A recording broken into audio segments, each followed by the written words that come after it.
నిన్నటి రోజున కొనకనమిట్ల టౌన్ నందు అంకాలమ్మ తిరునాళ మహోత్సవం సందర్భంగా ఏర్పాటు చేసిన విద్యుత్ ప్రభ నందు ప్రసంగించిన గిద్దలూరు మాజీ శాసనసభ్యులు, మార్కాపురం నియోజకవర్గ వైఎస్ఆర్సీపీ సమన్వయకర్త అన్నా రాంబాబు గారు.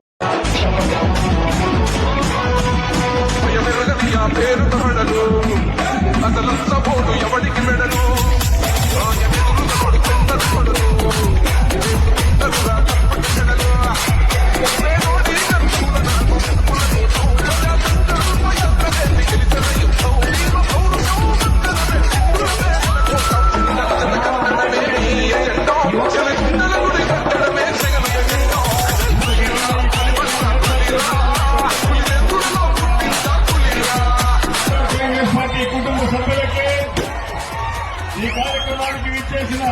ప్రజలందరికీ ముందుగా నా హృదయపూర్వక నమస్కారాలు,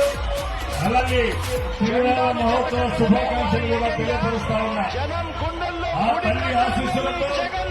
మనకు, మన ప్రాంతానికి, మన రాష్ట్రానికి వెళ్ళవెళ్ళ తల్లి యొక్క ఆశీస్సులు ఉండి మనందరం కూడా సుఖ సంతోషాలతోటి నడుపుకోవడానికి వారి ఆశీస్సులు ఉండాలని చెప్పేసి ఆ తల్లిని ప్రార్థిస్తూ, కూటమి ప్రభుత్వం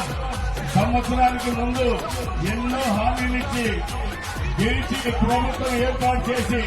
కరెక్ట్ గా 4 రోజుల క్రితానికి సంవత్సరమైంది. ఆ సంవత్సరమైన సందర్భంగా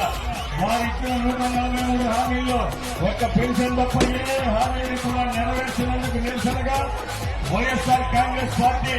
ప్రజల పక్షాన నిలబడి ప్రభుత్వానికి నిరసనను తెలియపరిచి తొందరగా ప్రజలకు ఇచ్చినటువంటి హామీలు నెరవేర్చాలా అని చెప్పేసి మొన్న జరిగిన 4వ తేదీ జరిగినటువంటి వెన్నుపోటు దినం సందర్భంగా వైఎస్ఆర్ కాంగ్రెస్ పార్టీ రాష్ట్ర వ్యాప్తంగా ప్రభుత్వం మీద ఒత్తిడి తెచ్చిన విషయం కూడా మీకు వివరిస్తా ఉన్నా.